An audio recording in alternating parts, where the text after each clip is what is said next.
You ask Tiger to solve. This deals with linear equations with one unknown.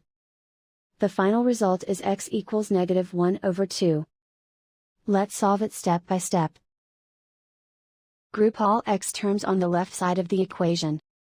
Subtract 4x from both sides. Group like terms. Simplify the arithmetic. Group like terms. Simplify the arithmetic. Group all constants on the right side of the equation. Add 7 to both sides. Simplify the arithmetic.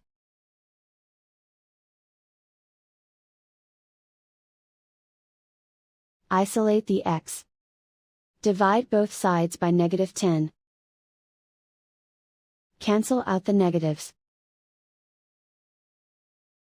Simplify the fraction. Move the negative sign from the denominator to the numerator. Find the greatest common factor of the numerator and denominator.